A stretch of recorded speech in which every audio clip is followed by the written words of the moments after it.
Kali ini pertemuan kitab suci kita yang ke-51 ya. Kita akan membahas akhir dari kitab Ulangan sebelum minggu depan kita membahas mengenai kematian Musa dan memasuki pembahasan awal dari kitab Nabi Yosua.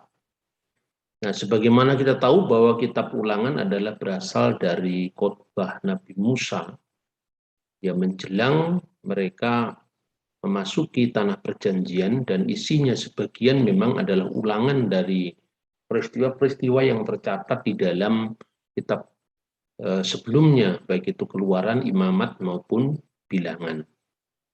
Nah, kali ini kita tentu membacanya dari beberapa teks ya, yang fokusnya itu pada Ulangan pasal 32 ayat 39 tentang penegasan bahwa tidak ada sembahan yang lain kecuali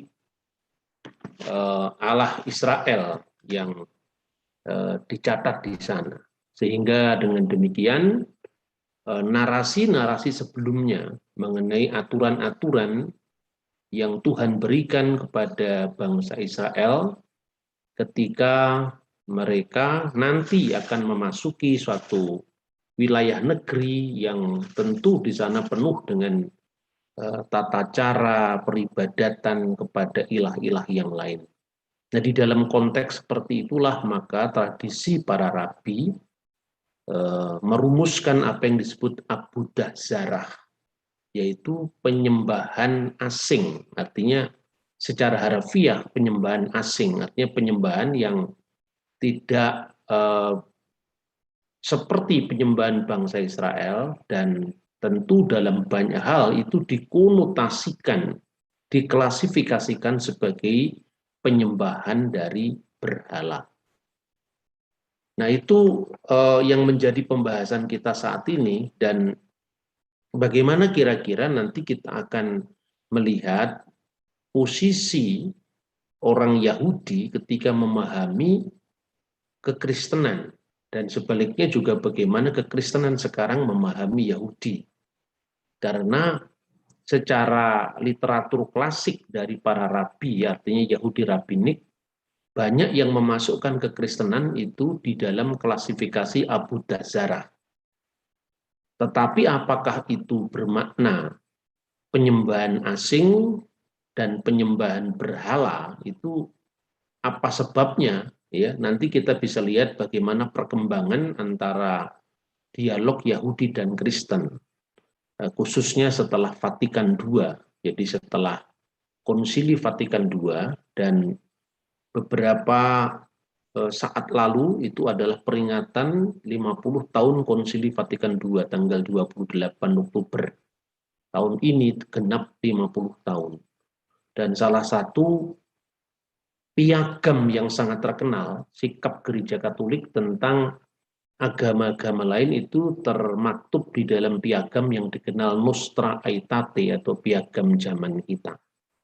Nah, sekalipun tidak semua peserta ngaji Alkitab kita ini adalah orang Katolik, ya, tetapi kita justru belajar daripada bagaimana sikap atau cara pandang Gereja Katolik terhadap agama-agama lain, karena bagaimanapun juga itu juga menjadi salah satu refleksi Kristiani tentang bagaimana gereja memandang agama lain, juga agama lain memandang gereja. Ini sangat penting karena sekalipun banyak di kalangan gereja-gereja non-Katolik, misalnya WCC mengembangkan komisi juga dialog dengan Yahudi, dengan Islam, tapi contoh yang paling terkenal dan itu jangkauannya lebih luas itu adalah piagam Nostra Aetate atau piagam zaman kita.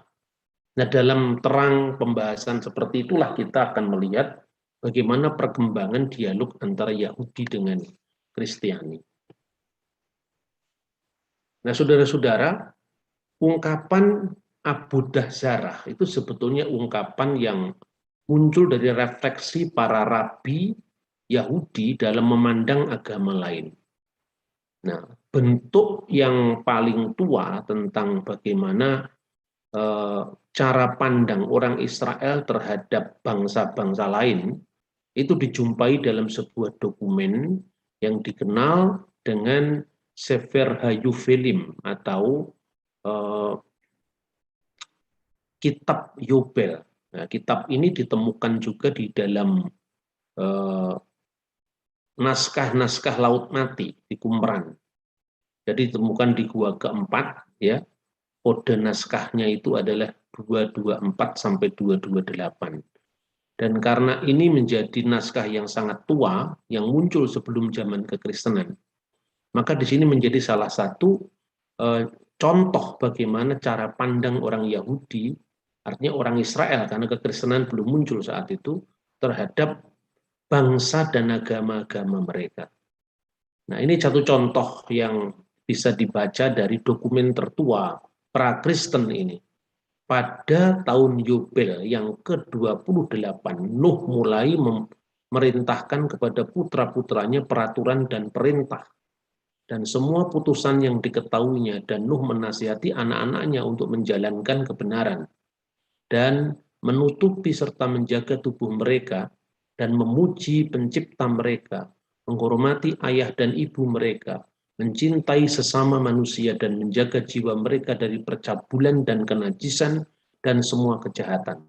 Karena tiga hal ini dahulu datanglah air bah di atas bumi, karena barang siapa yang menumpahkan darah manusia dan siapa yang makan darah dan daging, apapun semua akan dimusnahkan dari muka bumi. Jadi di sini belum ada secara eksplisit ungkapan abudah zarah atau ibadah asing kepada dewa-dewa lain. Belum ada. Itu nanti baru muncul dalam sastra para rabi, khususnya dalam Talmud, yang sangat terkenal itu yang dirumuskan tentu setelah zaman Kristen. Antara lain yang diungkapkan dalam traktat Sanhedrin. Nah, mungkin saudara bertanya, ini ngaji kitab suci kok kita membaca literatur Yahudi, karena memang saya berpikir bahwa kalau Anda membaca Alkitab, ya itu kan sudah bisa ditemui di gereja masing-masing. Tetapi saya ingin memberikan refleksi untuk melengkapi kita. Jadi bagaimana kita melihat Alkitab dalam konteks sejarah. Dan itu yang memang ditekankan oleh kajian-kajian kita selama ini, sehingga kita tidak gamang, kita tidak kagetan ketika menghadapi segala sesuatu yang berbau Ibrani, segala sesuatu yang berbau Israel, supaya kita melihatnya secara utuh, karena Alkitab itu tentu tidak bisa dilepaskan dari konteks sejarah. Nah, ini satu teks yang muncul pada masa setelah Kristen, ya, yang nanti dikenal dengan 7 hukum anak-anak Nuh. Dan ini sekarang terkenal di seluruh dunia, karena di Amerika pun itu sudah ditetapkan di salah satu putusan mereka bahwa ini menjadi etika baru di dalam melihat hubungan antara satu agama dengan agama yang lain. Makanya saya sering mengutip dokumen ini, karena apa? Karena Amerika yang dulu didasarkan atas etika Protestan, sekarang ini mulai bagaimana cara pandang Yahudi ini menjadi alternatif bagi negara Amerika modern ini di dalam memandang agama-agama lain.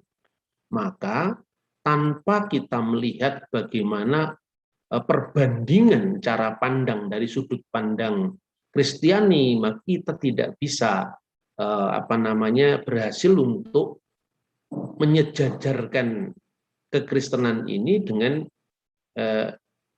pemikiran-pemikiran yang lain. Nah, itulah sebabnya kenapa saya mengutip Konsili Vatikan II, karena satu-satunya pandangan yang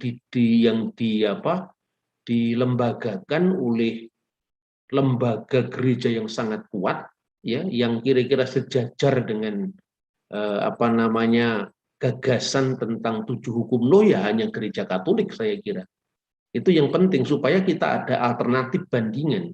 Selama ini kan orang Kristen itu dipandang dari sudut pandang agama lain. Kalau di Indonesia biasanya Kristen dipandang dari sudut pandang Islam misalnya. Sehingga ukuran-ukuran Islam itu dijadikan untuk melihat, menilai agama lain. Dan ini saya kira tidak fair. Begitu juga ada tren bahwa kekristenan mulai dilihat dari sudut pandang Yahudi.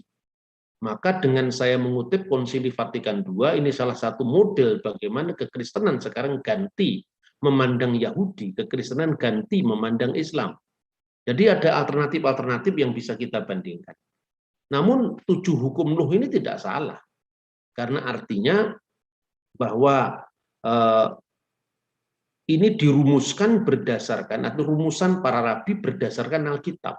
Ya, kita tidak perlu harus mengatakan siapa yang merumuskan, tapi memang ayatnya ada kan begitu. Dari Kejadian pasal 9. Maka dalam rumusan para rabi, 7 hukum Nuh itu 7 hukum yang berlaku bagi keturunan Nuh. Keturunan Nuh itu seluruh umat manusia. Jadi menurut pandangan orang Yahudi, hukum inilah yang berlaku bagi bangsa-bangsa, umat haolam, bangsa-bangsa di dunia. Ya, tentu di sana tidak berlaku misalnya Imamat pasal 11 ya, tentang hukum kosher dan lo kosher ya, bagi bangsa-bangsa bukan Yahudi, mereka boleh berkorban menurut korban yang mereka lakukan. Bangsa Arab bisa korban dengan onta, sekalipun onta itu dipandang tidak kosher menurut hukum Yahudi. Begitu juga bangsa Yunani korban dengan babi, orang Papua korban dengan babi, sekalipun babi itu binatang yang tidak kosher menurut Imamat pasal 11. Nah ini saya kira pandangan yang luar biasa. Jadi tidak hanya menyangkut aspek makanan, tetapi juga aspek korban dalam agama-agama yang bersangkutan. Kemudian Abu Dahzarah lah itu yang kemudian menjadi cukup sensitif ya, karena siapa yang menilai bahwa keyakinan suatu agama itu terklasifikasi menjadi penyembahan berhala.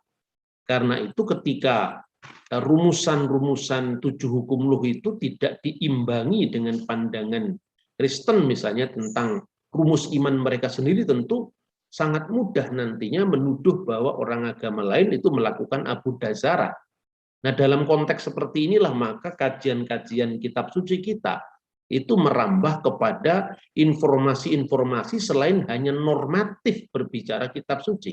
Sebab kalau Anda bicara normatif kitab suci kita, saya kira di gereja sudah ada. Itu pembaca Alkitab yang menghabiskan dari Kejadian sampai Wahyu itu sudah biasa. Tetapi ini yang kita lakukan sekarang, bagaimana melihat kitab suci kita dari berbagai macam aspek. Nah, kemudian 7 hukum itu, yang pertama penyelenggaraan mahkamah yang adil, ya, dinin. Lalu larangan penyembahan berhala, atau sebenarnya larangan penyembahan asing. Penyembahan asing di sini penyembahan yang tidak menurut standar dari penyembahan yang benar. Makanya rumusan ini nantinya bersifat sangat longgar. Nah, itu yang disebut Abu Dahzarah. Lalu Gelilat Hashem atau eufemismenya Birkat Hashem, dilarang menista Tuhan. Kemudian Gilui Arayot, imoralitas seksual. Lalu Sefikut Damim, pertumpahan darah, perampokan, gesel, dan Ever min hakai, memakan binatang yang masih ada nyawanya atau darahnya. Dan ini juga menjadi putusan para rasul ketika terjadi perdebatan apakah orang bukan Yahudi itu yang menjadi pengikut Kristus harus mengikuti hukum Musa. Jadi saya kira ini saling kait-mengkait sampai dari zaman para rasul sampai di zaman modern sekarang ini. Kemudian apa yang disebut Abu Dahzarah? Jadi ini yang harus clear, sebab kalau kita cuma dikatakan Abu Dahzarah lalu diartikan penyembahan berhala, maka itu bisa saja orang Yahudi yang menghegemoni tafsir itu, maka Tritunggal diartikan penyembahan berhala, sangat bisa seperti itu. Padahal kalau ini dijadikan sebuah aturan hukum yang idealnya, katanya lobi-lobi Yahudi itu kan menginginkan bahwa hukum moral ini bisa mengikat bangsa-bangsa lain. Itu ide yang baik, dan saya kira Vatikan II menyambutnya. Tetapi nanti persoalannya pada hegemoni tafsir. Padahal hukum itu harus bersifat lex sirta dan lex stricta. Hukum itu bersifat kepasti, dan lex stricta artinya rumusannya harus strict, tidak boleh mengandung multi tafsir sehingga itu cenderung disampaikan untuk menilai orang lain, dan itu bisa terjadi dalam penegakan hukum. Jadi Abu-Dazarah itu secara harafiah berarti penyembahan asing atau pelayanan yang aneh di mata orang Yahudi tentu saja. Khususnya ditujukan kepada ibadah kaum non-Yahudi yang di mata Yahudi itu asing dan aneh. Jadi gambarannya tentang ibadah asing itu ketika bangsa Israel itu hampir memasuki tanah perjanjian, maka di situ Tuhan berpesan, nanti kamu akan memasuki wilayah di mana mereka memiliki tradisi yang jauh lebih kuat di situ tentang tradisi penyembahan, maka kamu jangan ikut-ikut dengan mereka, maka kamu jangan terpengaruh dengan mereka, ya. Itulah yang kemudian menjadi peringatan Tuhan kepada bangsa Israel supaya mereka tetap pada pada iman kepada Adonai, Tuhannya Israel. Nah, kemudian salah satu traktat tadi saya sebut Abu-Dazarah itu membahas posisi orang Yahudi yang tinggal di antara orang-orang Goyim, bukan Yahudi, yang berisi peraturan-peraturan bagaimana harus berinteraksi dengan apa yang disebut sebagai Avudiha Kohakim, yaitu para penyembah bintang-bintang, karena itu gambaran tentang bangsa-bangsa lain yang menyembah benda-benda langit misalnya. Jadi itu muncul di dalam banyak diskusi-diskusi orang Yahudi dengan musuh-musuh mereka, bangsa-bangsa Goyim yang menyembah berhala misalnya. Orang-orang Goyim itu tanya kepada orang Yahudi, itu tercermin dalam banyak percakapan di traktat-traktat Talmud, ya. Kenapa Tuhanmu itu begitu tidak suka kepada sembahan-sembahan bangsa-bangsa itu misalnya ada bangsa yang menyembah bintang, yang menyembah matahari, yang menyembah bulan. Kenapa kalau Tuhanmu Maha Kuasa tidak langsung menghancurkan bumi, matahari, bintang dan bulan-bulan, dan bulan dan bintang-bintang? Lalu orang Yahudi menjawab, ya Tuhan tidak menghancurkan itu karena seluruh ciptaan masih memerlukan matahari, memerlukan bintang, memerlukan bulan, katanya begitu. Nah, kemudian akhirnya pada diskusi itu disampaikan bahwa Tuhan membiarkan orang-orang pagan karena itu akan diadili sendiri menurut kelakuan mereka, karena mereka menyembah sesuatu yang tidak pantas untuk disembah misalnya. Nah, diskusi-diskusi semacam itu sebetulnya menggambarkan sebuah perspektif tentang bagaimana bangsa-bangsa lain itu di mata orang Yahudi sangat rentan dengan penyembahan berhala. Maka dalam konteks seperti itulah Abu-Dazarah itu dirumuskan. Nah, dalam sejarahnya sebetulnya juga ketika hubungan antara Yahudi dengan gereja di abad pertengahan itu juga menimbulkan ketegangan-ketegangan. Sehingga pernah terjadi sensor terhadap Talmud di Eropa misalnya. Itu juga karena dalam konteks ini menurut saya karena Abu-Dazarah itu sangat rentan untuk ditafsirkan, menilai agama orang lain dari sudut pandang Yahudi. Nah, tetapi sebetulnya kalau kita lihat naskahnya sendiri ya saudara-saudara, itu sebetulnya netral-netral saja sebetulnya. Karena kan boleh-boleh saja kalau kita memandang agama lain atau orang lain kan tidak ada masalah, ya. Nah, kemudian digambarkan di sana kalau orang-orang bukan Yahudi itu menjalankan hukum mereka dan itu terpuji di mata Tuhan. Jadi misalnya teks ini, Mar putra Ravina itu berkata, ini berfungsi untuk berkata bahwa bahkan jika mereka memenuhi 7 mitzvot penuh, mereka tidak menerima pahala mereka ketika memenuhinya. Lalu Gemara bertanya, dan apakah mereka tidak dihargai karena memenuhi hukum-hukum itu?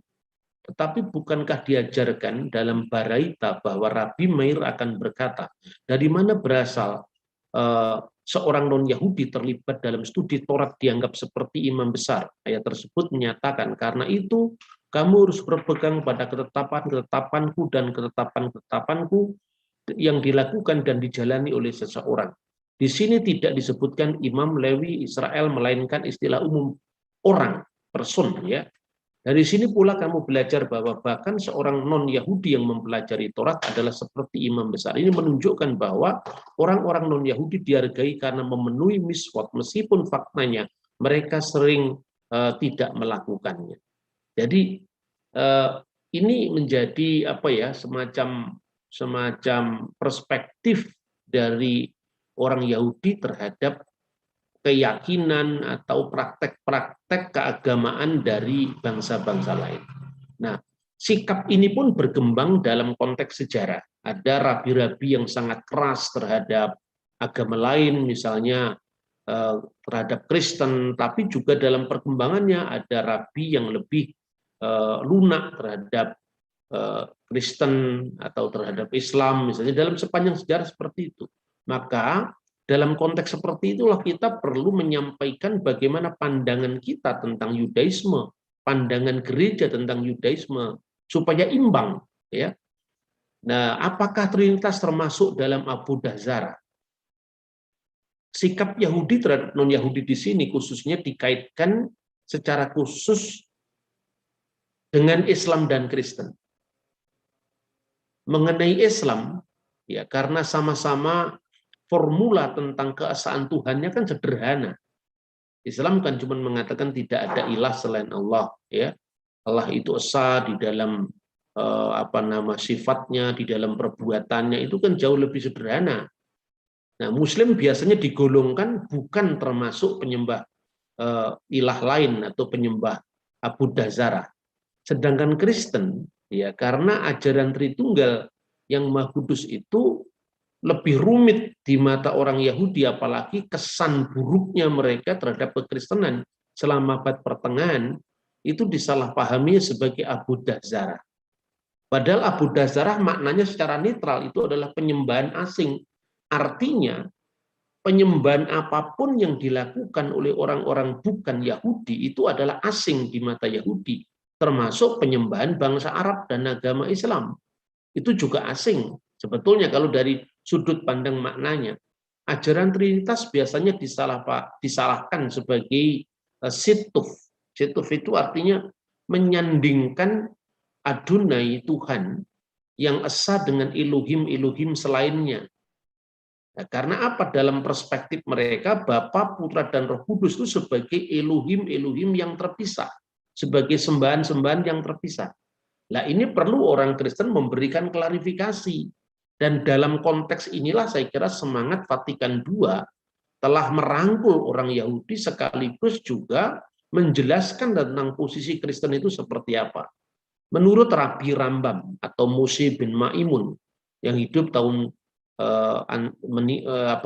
lahir tahun 1138 dan meninggal tahun 1804. Kendala dengan Islam. Jadi masing-masing hubungan Yahudi dengan Kristen ada kendala. Yahudi dengan Islam pun ada kendala.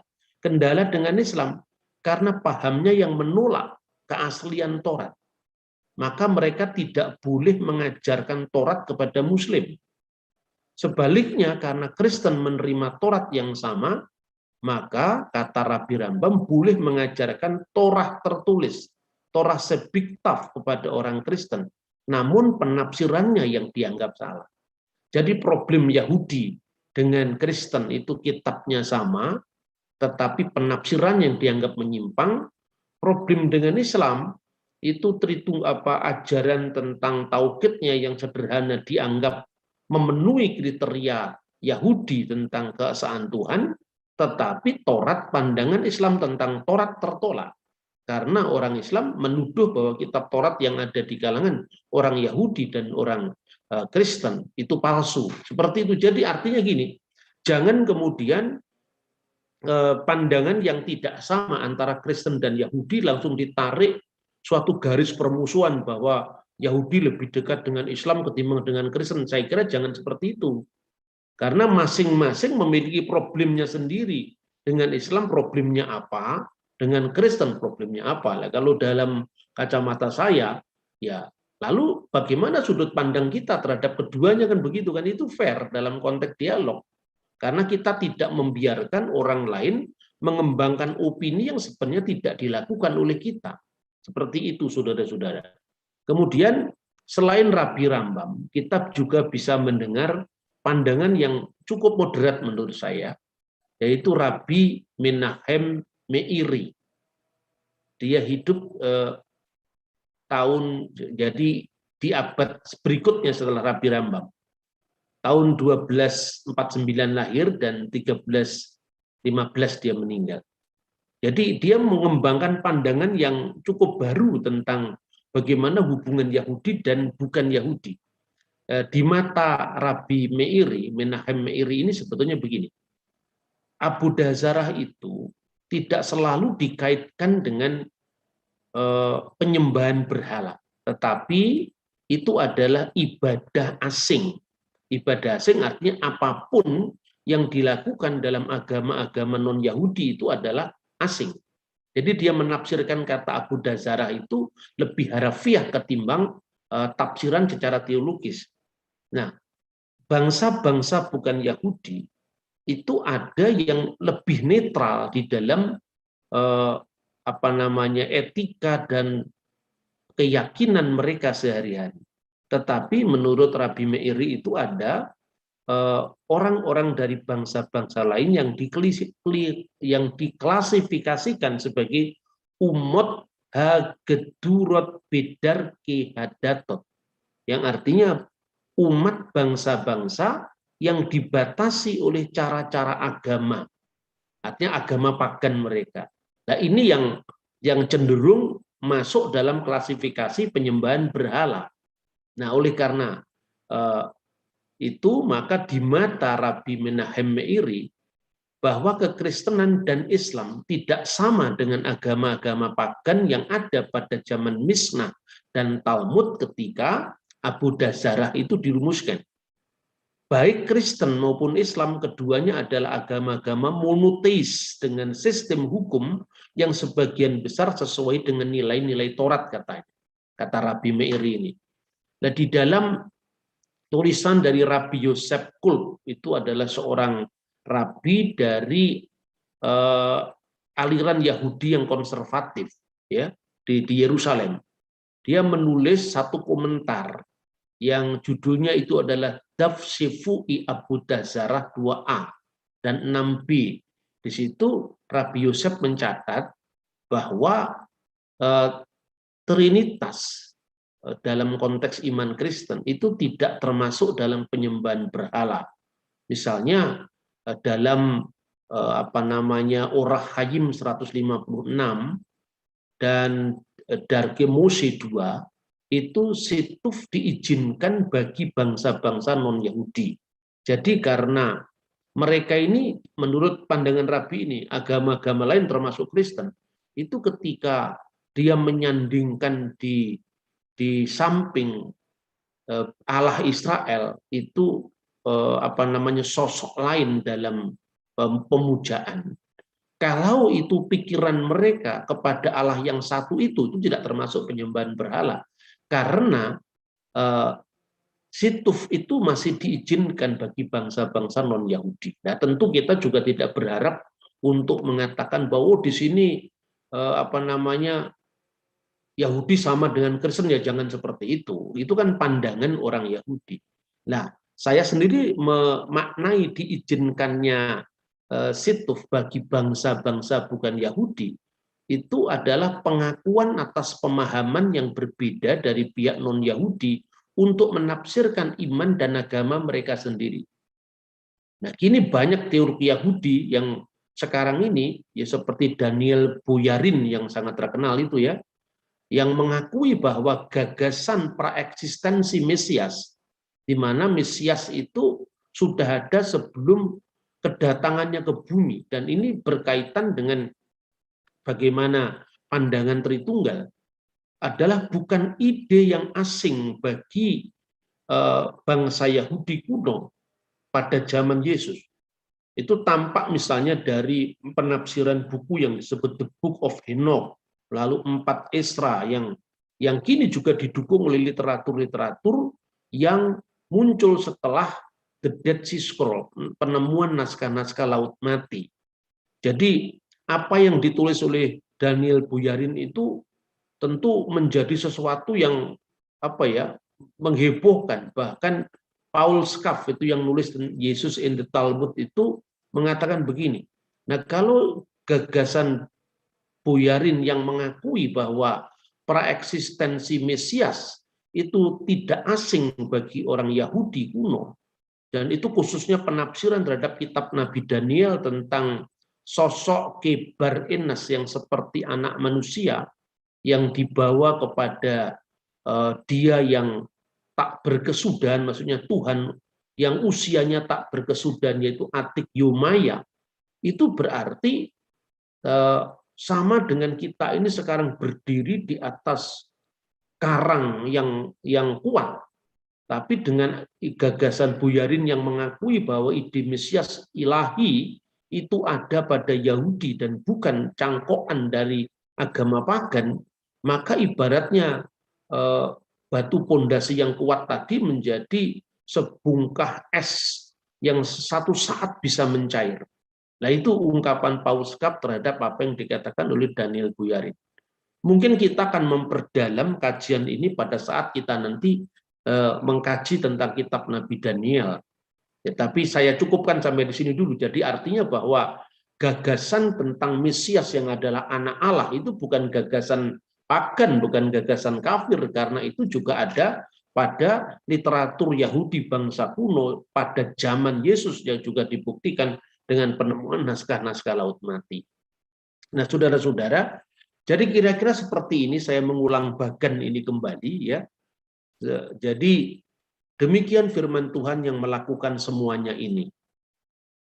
Ini ada dua hukum yang berjalan setelah adanya Taurat Musa.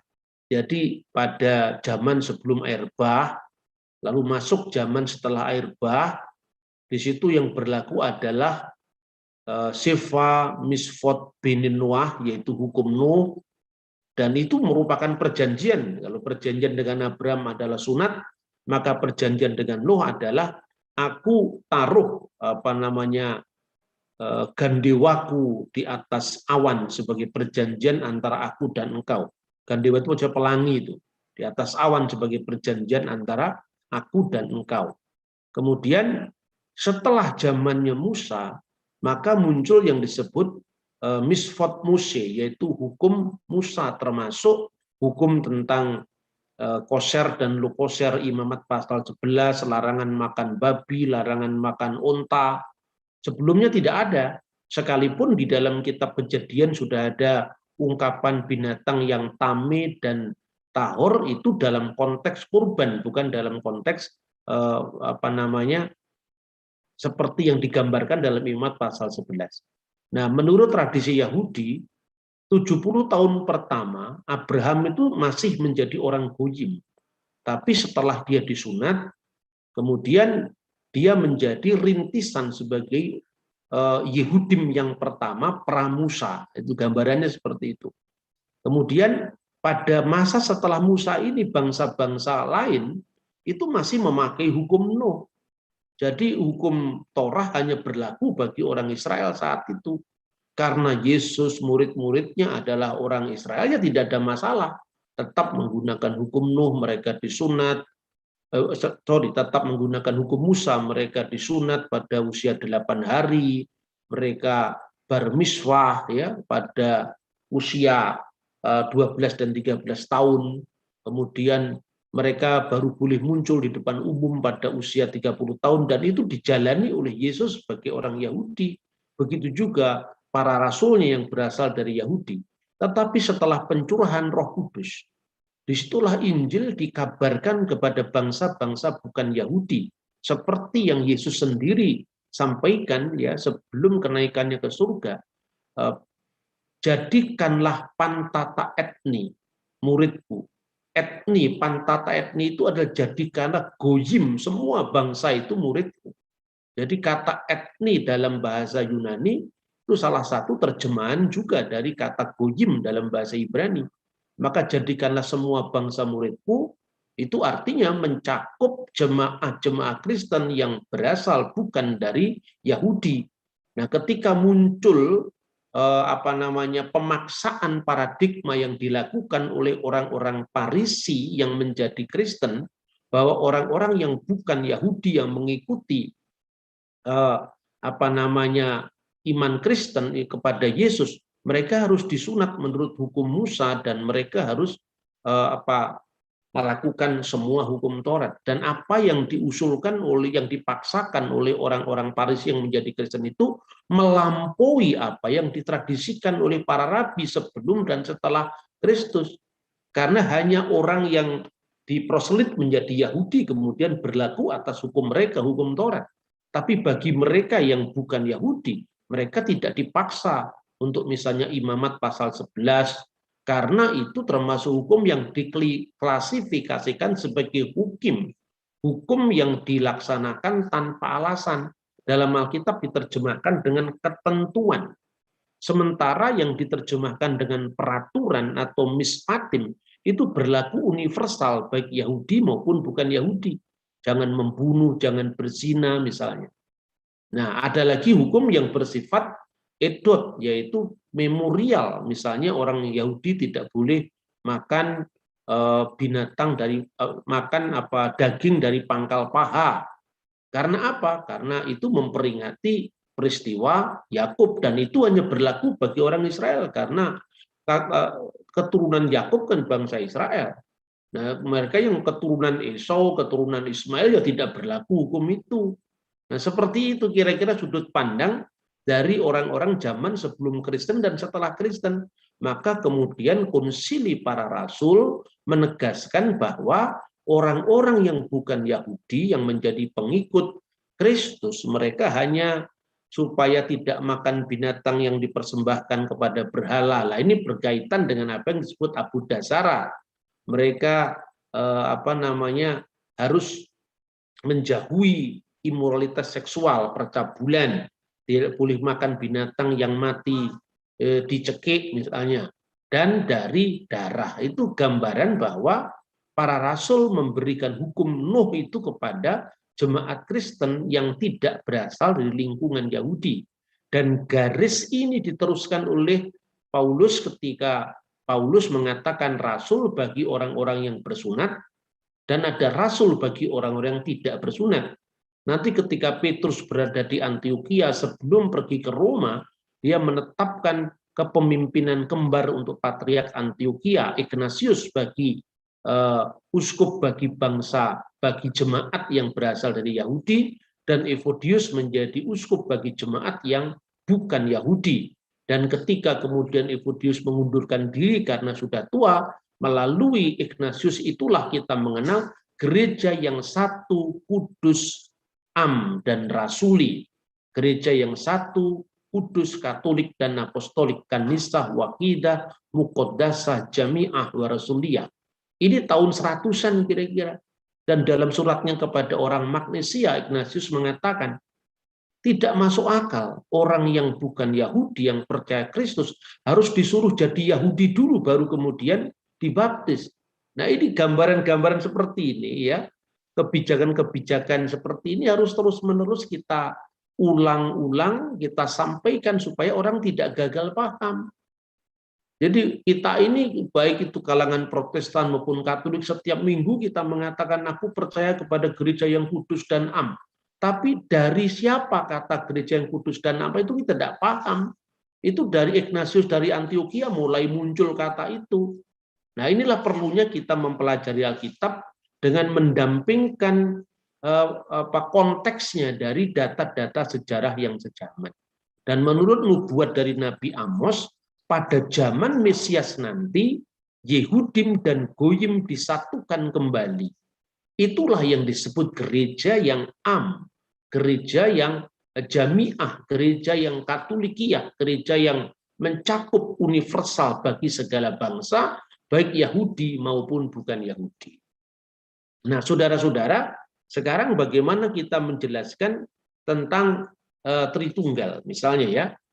Salah contoh, kita ini sering berdebat tentang bagaimana tafsiran yang benar tentang tentang Kejadian pasal 1 ayat 26 misalnya. Ketika Tuhan berfirman dengan memakai kata ganti diri kita. Nah, ketika kita hanya berkutat pada tafsiran yang bersifat bahasa, Anda tidak akan bisa menangkap keseluruhan pergulatan dari iman gereja terhadap Tuhan, terhadap misteri Allah itu sendiri ya.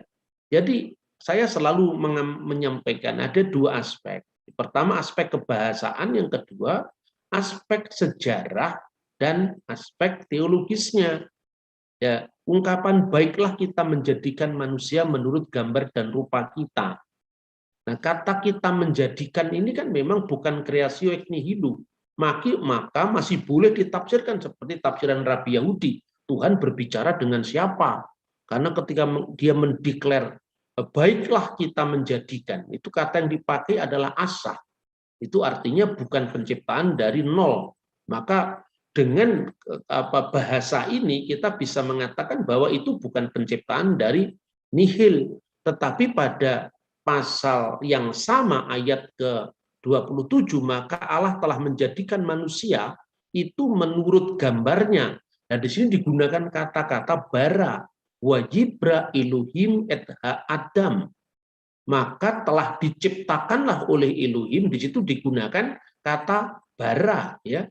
Artinya penciptaan dari tidak ada menjadi ada. Dari aspek bahasa ini kita bisa tidak boleh menyalahkan misalnya ketika orang Yahudi itu Tuhan bicara dengan sidang ilahi, boleh-boleh saja secara bahasa.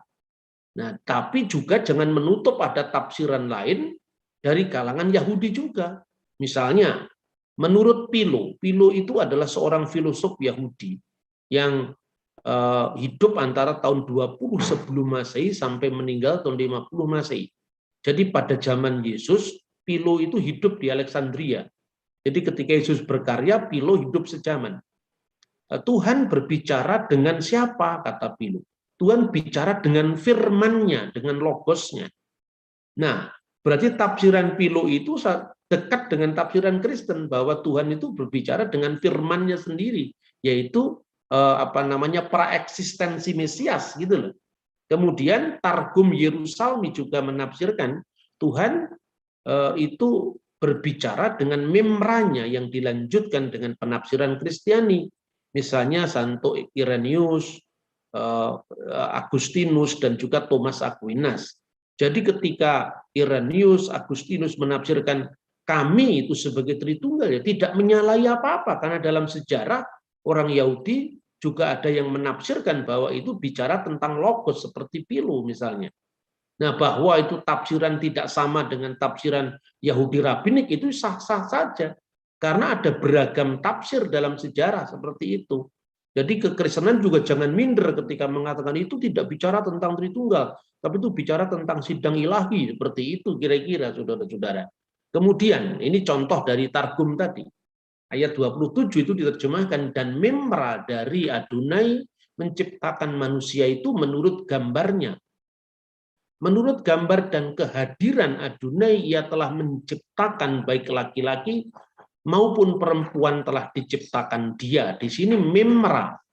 Maka karena Targum Yerusalem ini ayat 26-nya hilang, ya bisa direkonstruksi. Berarti Tuhan berbicara dengan memranya sendiri.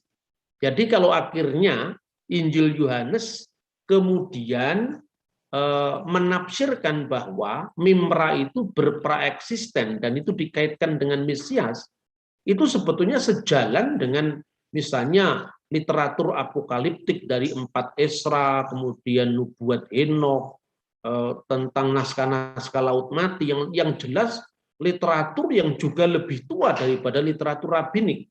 Nah, ini perlunya kita memandang pengkajian kitab suci tidak lepas daripada sejarah. Sebab kalau kita hanya berkutat pada bahasa, ya saya kira sama dengan kalau Anda mengatakan sekarang ini ketika bicara tentang bahasa Jawa, Anda akan menunjuk native speaker. Native speaker itu bisa Cak Kartolo, bisa Cak Kardi, bisa Pak Dekarwo. Tapi yang kita ingat ini kan bahasa Jawa bukan pada zaman sekarang. Maka Anda harus belajar kepada Sudmunder, kamus bahasa Jawa kuno misalnya. Anda harus belajar pada prasasti, di situ munculnya sejarah mendampingi penafsiran kitab suci. Sebab paling gampang ketika orang itu dibuat minder wardegait kompleks hanya karena membaca tafsiran Yahudi dalam bahasa Ibrani. Nah, kemudian itu Pilu mengacu pada gambar Allah itu sebagai logosnya. Kemudian sayang sekali ya pandangan Pilu ini jatuh bercorak pada pandangan Helenistik, sehingga dia gagal mempertahankan monoteisme Yahudinya ketika menyebut logos sebagai deuterotheos, Allah yang kedua. Maka sejak saat itu kira-kira orang Yahudi tidak bisa menerima Pilu, karena Pilu dianggap terlalu jatuh kepada Helenisme, pandangan Yunani.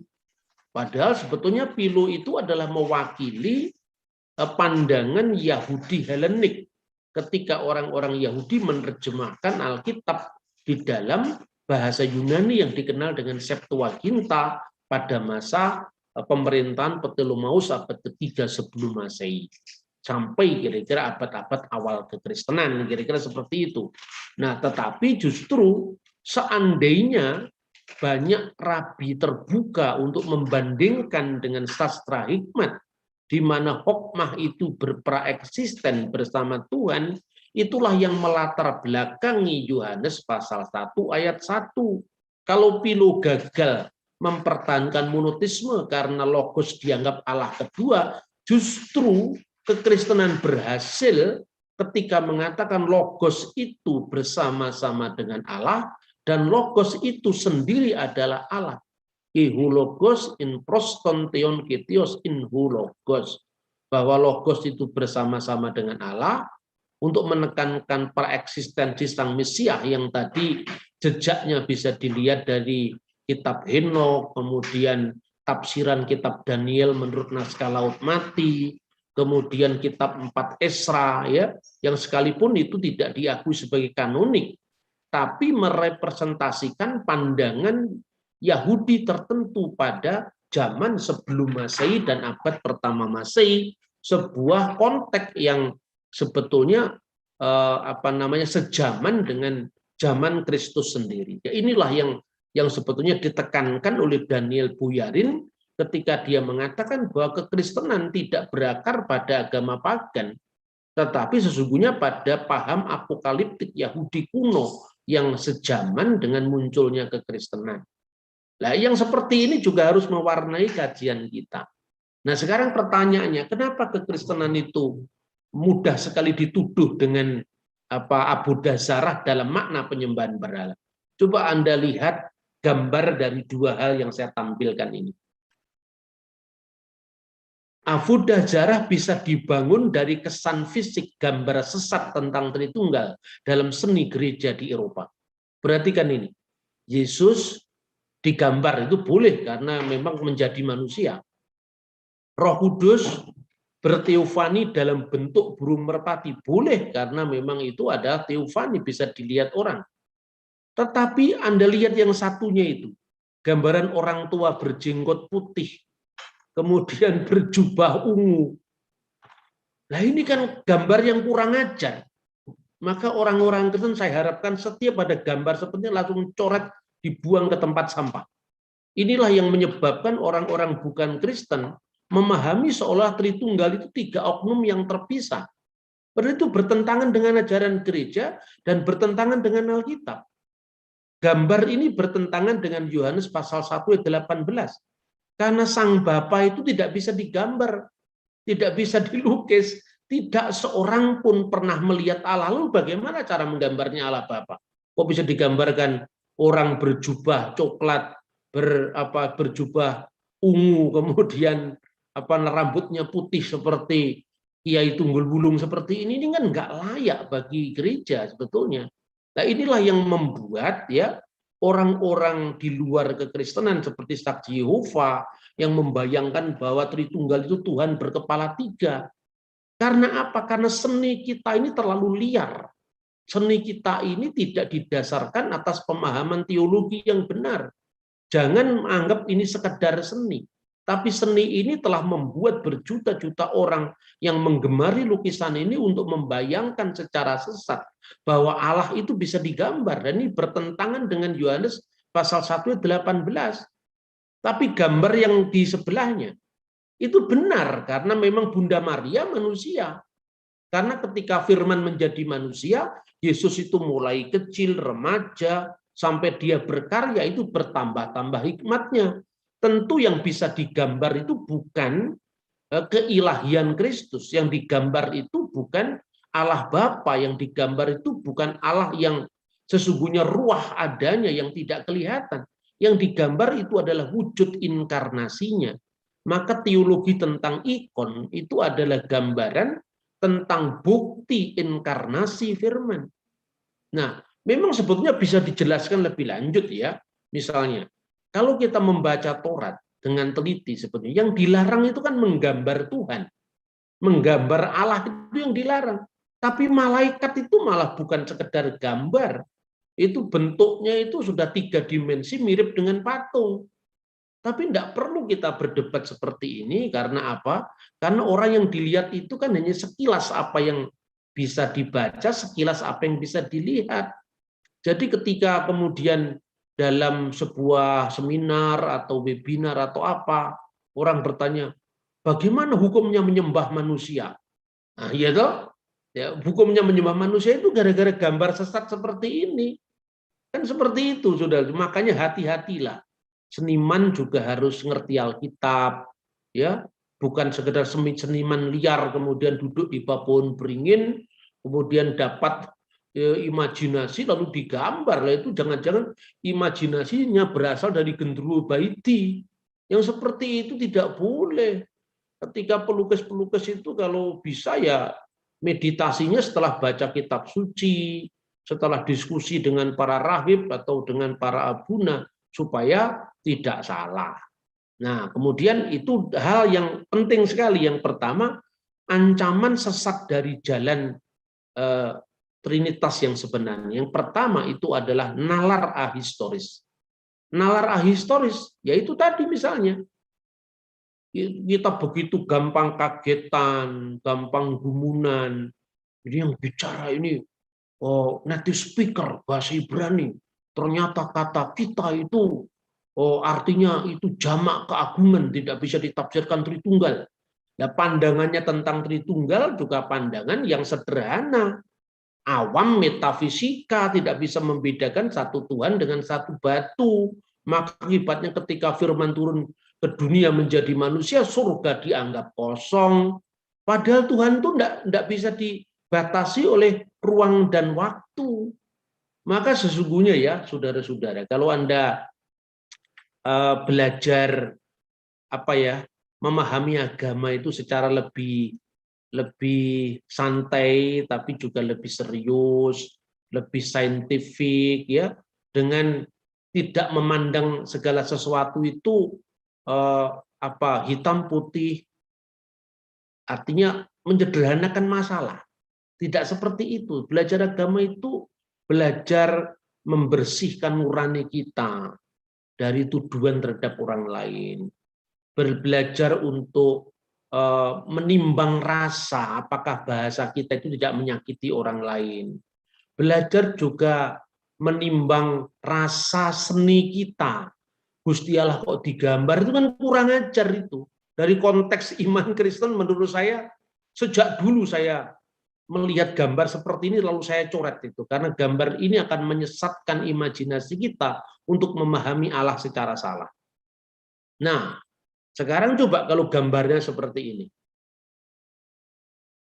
Tauhid atau keesaan Tuhan itu bisa di dalam jenjang pertama adalah sifatnya itu fisik ya. Nah, fisik ini cuman mengatakan tauhid bilangan. Jadi kalau 1, 2, 3 Bapa, Putra dan Roh Kudus itu digambarkan seperti apa? si A, si B, dan si C baris berjejer. Nah, itu kan sebetulnya gagal paham. Karena apa? Ketika Anda belajar logika paling sederhana, orang kalau bicara pertama kali itu yang tingkat pemikiran pertama itu kan fisik. Fisik itu misalnya, benda ini segitiga. Semua mata kita memandang itu segitiga. Mawar itu berwarna merah. Semua mata kecuali buta warna melihat mawar itu berwarna merah. Ini tingkat pemahaman paling sederhana fisik. Nah, kemudian yang kedua, matesis. Sudah masuk kalkulasi itu hitungan. 5 kali 5 sama dengan 25. Mana 5-nya? Mana 25-nya? Kemudian tangannya menggores angka 25, 2 dan 5. Itu kan simbol. 25 itu bisa 25 kilo, 25 liter. Itu simbol angka 2 dan 5 itu. Nah, di sini sudah tidak melihat bendanya, tapi adanya di alam pikiran. Yang ketiga, metafisik. Nah, metafisik itulah sering orang gagal memahami Tritunggal. Jadi firman telah menjadi manusia. Berarti di surga kosong. Lah itu. Karena pikirannya masih pada tingkat pertama tadi, tingkat fisik tadi. Nah, makanya sering saya ungkapkan sejak 20 tahun yang lalu. Ketika Anda mengatakan innallaha ma'asobirin bagi orang Islam. Atau Immanuel, innallaha ma'ana, Allah beserta kita. Gusti Allah itu jumlahnya berapa, Bu? Satu. Gusti Allah itu satu, tapi bukan satunya bilangan loh ya.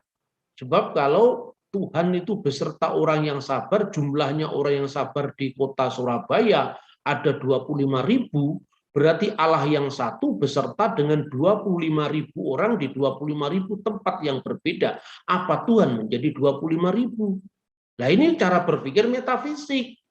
Jadi tidak usah Anda mengatakan ketika firman jadi manusia, surga jadi kosong. Anda tidak lulus filsafat dasar kalau begitu. Nah, itu loh contoh-contoh seperti ini penting dalam kita memahami, mengasah nalar metafisik kita, mengasah pemahaman sejarah kita. Nah, maka saya gambarkan bahwa Tritunggal itu bisa Tritunggal matematik, bisa Tritunggal dalam makna etis, bisa Tritunggal dalam makna metafisik, ya. Tauhid dalam makna bilangan itu ya tadi itu gagal paham memahami yang metafisik dipahami secara matematik, itu dipahami secara fisik maupun matematik. Itu mestinya bicara tentang misteri Allah, bicara tentang Allah yang Ein Sof, yang tidak terbatas, bicara tentang Allah yang tidak bisa diumpamakan dengan apapun. Itu pada tingkat pemikiran ketiga, yaitu metafisika. Jangan diturunkan ke fisik dan matematis, karena Tuhan bukan bilangan. Tuhan tidak terikat oleh ruang, oleh waktu. Nah, setiap agama itu memiliki bagaimana, karena Tuhan yang jauh itu dipahami secara dekat. Maka ada ajaran tentang awatara, ajaran tentang Taurat yang praeksisten, ajaran tentang Quran yang sudah ada di Lauhil Mahfud sebelum turun ke dunia. Nah, ketika turun baru kemudian kan ada dua. Pertama Quran yang kekal dengan Quran yang temporal. Nah, ketika Quran yang kekal itu adalah firman Allah yang kekal, maka kemudian kertasnya terbakar. Lah itu kan berarti ada wujud fisiknya. Begitu juga ketika firman menjadi manusia dalam pandangan Kristen, dia yang dibunuh dalam keadaannya sebagai manusia, karena yang dibunuh kemanusiaannya, seperti rusaknya kertas Quran. Kalau Quran itu rusak bukan berarti firman Allah itu bisa dibakar. Begitu juga ketika firman Allah menjadi manusia, firman Allah itu dalam kemanusiaannya menderita dan mati, bukan berarti firman Allah bisa mati. Kan gitu kan? Ketika orang Kristen melihat Yesus dalam wujud inkarnasinya, misalnya dalam seni gereja yang disebut ikon-ikon dan sebagainya, jangan membayangkan bahwa Allah terikat oleh ruang dan waktu. Yang terikat oleh ruang dan waktu itu wujud inkarnasinya ke dunia. Seperti itu loh. Jadi jangan lagi berkata bahwa apa hukumnya Tuhan menyembah manusia, itu bukan pikiran orang yang bisa membedakan antara fisik, matesis dengan metafisik tadi. Nah, kemudian gambaran tentang bagan-bagan seperti ini juga ada di dalam mistik Yahudi, misalnya Kabalah. Nah, dalam Kabalah itu digambarkan bahwa Tuhan menciptakan dunia dengan 3 sifat intelektual yang disebut hokmah, ya, hikmat, kemudian pemahaman, binah, dan da'at ilmu. Dari 3 aspek itu kemudian beremanasi sefirot menjadi 7 sifat emosional, yaitu hesed, kebaikan, gifurah, ya, keadilan atau din, keindahan, tiferet, kemudian nesyah, keabadian, kemuliaan, ya, pondasi, yesod, dan kepenguasaan, malkut yang diidentikan dengan sekinah ilahi. Nah, sekarang pertanyaannya, apakah ini juga mudah dipahami? Ya, lebih rumit dari Tritunggal juga sebetulnya. Sebab sekarang pertanyaannya, Tuhan yang satu kemudian mengemanasikan dirinya dalam 3 bagian tadi. Jadi 1 menjadi 3 menjadi 7. 7 sefirot tadi. Apakah ini juga tidak rumit? Kan begitu, maka jangan dilihat gambar Allah yang difoto dengan jubah tadi itu bukan gambar teologis, itu gambar seniman liar yang tidak mewakili ajaran Kristen. Maka juga orang Kristen yang benar jangan suka memasang gambar seperti itu. Mulai sekarang yang di status-statusnya ada gambar, cepat hapus. Karena itu Anda akan membuka peluang orang lain untuk menyalahpahami iman kita. Ya. Kemudian kalau iman Kristen seperti ini gambarannya. Jadi artinya orang bisa mengatakan Sefirot itu kan tidak lepas dari Allah. Ya benar. Bapa, Putra, dan Roh Kudus dalam wujud ontologisnya itu juga tidak pernah lepas dari Allah. Karena Allah itu cuma satu. Maka Bapa itu adalah eksistensi Allah, wujudnya Tuhan, eksistensi Tuhan yang ruah adanya tadi. Kemudian dalam dirinya itu ginetos, melahirkan firman-Nya. Melahirkan itu bukan berarti Allah itu beranak. Kalau Bung Karno melahirkan gagasan Pancasila, tidak perlu tahu siapa istrinya Pancasila, ibunya Pancasila, karena melahirkan ide itu tidak sama dengan melahirkan anak manusia, tidak sama melahirkan fisik kan. Nah itu apa artinya putra Allah atau firman Allah? Allah menyatakan diri melalui firman-Nya. Lalu pada saat yang bersamaan, ya, dalam kekekalan Tuhan tadi, Allah mengalirkan rohnya. Itulah yang disebut Roh Kudus. Maka dikatakan dalam Alkitab, kita percaya akan satu Tuhan Yesus Kristus, firman Allah. Maka Yesus mengatakan bahwa kalau Allah Bapamu, kamu mengasihi aku sebab aku keluar dan datang dari Allah.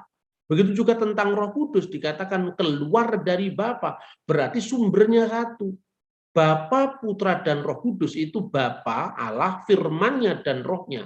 Dalam lingkaran kekal itulah yang kemudian menciptakan alam semesta. Dari tidak ada menjadi ada. Maka dikatakan Beresit bara Elohim et hasamayim ve'et sa'aret, pada mulanya Allah menciptakan langit dan bumi. Bagaimana proses penciptaan itu? Veha aret hayetah tohu wabuhu wahosek alfiniteum waruah iluhim merakefet alfinihamayim. Bumi itu belum berbentuk gelap gulita, kegelapan menutupi samudera raya, dan ruah Elohim menyalurkan hidup pada ciptaan yang belum terbentuk tadi. Maka ruah Elohim itu menjadi sumber hidup pada diri Allah sendiri, juga menjadi sumber hidup bagi ciptaannya.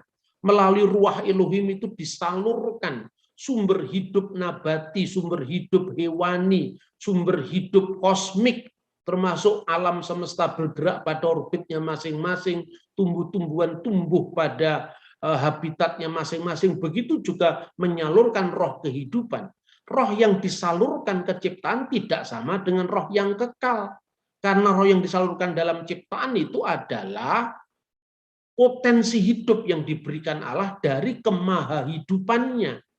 Maka Allah menciptakan dengan rohnya ketika memberikan, menyalurkan hidup pada ciptaan. Dan kemudian yang kedua, yomer Elohim yehiur wa yehiur, dan berfirmanlah Allah, jadilah terang, maka terang itu jadi. Maka Allah dalam kekekalan Bapa, Putra, dan Roh Kudus, Elohim, Ruah Elohim, dan Dafar Elohim, itulah yang menjadi pangkal segala ciptaan. Maka dalam dirinya sendiri, Bapa, Putra, dan Roh Kudus itu wujud alkoholik. Sementara yang dihasilkan dari firman-Nya dan Roh-Nya itu namanya wujud al-makhluk yang diawali oleh waktu, creatio et nihilo. Sekarang bandingkan dengan sefirot-sefirot ini.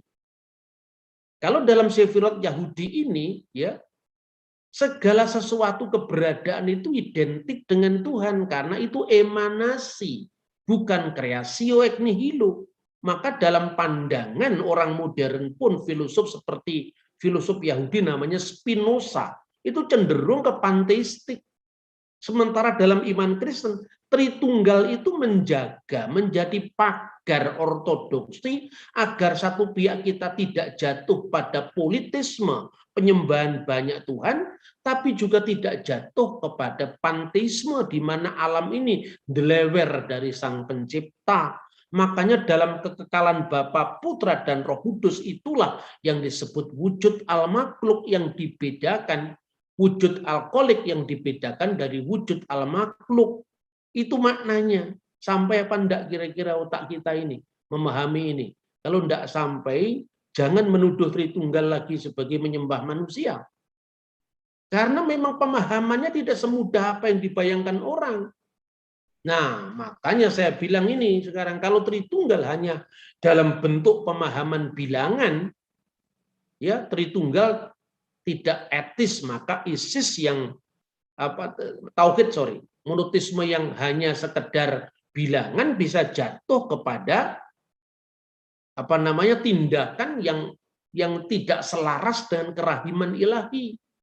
Ngakunya Tuhannya satu, tapi membunuh orang dianggap lazim, misalnya ISIS yang kemarin itu. Jadi mula-mula tujuannya mulia karena ngupadi sangkan paran. Mula-mula mencari asal-usul kehidupan dan tujuannya, yaitu Tuhan, tapi di tengah jalan dibegal buto cakil seperti gambar ini. Makanya monoteismenya jatuh kepada etika yang jatuh etikanya tadi.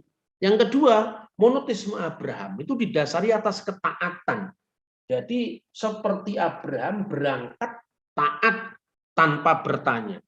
Maka sebetulnya kalau jujur dikatakan ya, dalam piagam Nostra Aetate, piagam zaman kita, itu ada penilaian Gereja Katolik terhadap agama Yahudi dan agama Islam. Jadi ketika orang Yahudi memandang orang Kristen masih belum terlalu murni dalam Abudah Zarah, kira-kira kalau dikembalikan, orang Yahudi itu baik, mereka memahami monoteisme. Tapi monoteismenya masih berhenti pada monoteisme Abraham. Karena Abraham itu disuruh berangkat ke suatu tempat yang dia sendiri tidak tahu. Nah kira-kira begitu juga Islam. Ini pandangan Kristen, kan boleh-boleh saja. Wong kita selama ini dinilai, masa kita tidak boleh menilai, kan itu kan? Nah, tetapi monoteisme Kristen itu monoteisme pada tingkat metafisik yang tertinggi, salvifik yang mengandung keselamatan. Karena kita tidak sekedar mendeklarasikan keesaan Allah, tapi Allah yang esa yang telah memberikan cinta kasih-Nya melalui firman yang menjadi manusia, sehingga melalui Dia keselamatan ini tiba. Akulah jalan dan kebenaran dan hidup, dan tidak seorang pun yang sampai kepada Bapa kalau tidak melalui aku. Tidak seorang pun sampai kepada Bapa kalau tidak melalui firman-Nya Sang Bapa. Maka inilah ruang bagi iman Kristen untuk menyampaikan imannya bahwa Tritunggal itu bukan sekedar monoteisme bilangan. Sebab kalau sekedar monoteisme bilangan, Yakobus mengatakan, kamu percaya Allah itu satu, itu baik. Nah, baik toh, tapi setan-setan pun percaya dan gemetar karena itu. Apa ya setan nggak percaya kalau Allah itu satu? Sejak dulu setan percaya. Tetapi karena monoteisme kita nggak terjaga, karena hanya bisa menghitung Tuhan satu, Tuhan satu, Tuhan satu, maka bisa jatuh kepada pembunuhan atas nama agama demi ciptaan yang lain, padahal menghina sesama manusia sama dengan menghina penciptanya. Yang kedua, meningkat lagi monoteisme etis. Monoteisme etis artinya yang penting kita taat, yang penting kita berangkat meskipun kita tidak tahu harus berangkat kemana karena diikat oleh kesetiaan Tuhan yang tidak kelihatan. Baru semuanya itu yang disingkapkan melalui kedatangan Kristus. Rahasia yang didiamkan selama berabad-abad sekarang telah dibukakan bagi kita. Nah, oleh karena itu Tuhan itu melampaui segala klasifikasi angka, tempat, bilangan, pengurangan, penjumlahan. Saya sering mengatakan itu dan saya ingin menutup presentasi itu dengan begini. Kenapa kita sibuk bicara tentang Tuhan, tentang rumusan, tentang nama, dan seterusnya? Itu penting untuk menjaga ortodoksi kita sebagai pagar iman kita. Tetapi sesungguhnya Tuhan itu melampaui dari klasifikasi angka, bilangan, pengurangan, penjumlahan. Termasuk bahasa. Bahasa Ibrani, bahasa Yunani, bahasa Arab. Kenapa bahasa itu muncul? Sekarang contohnya.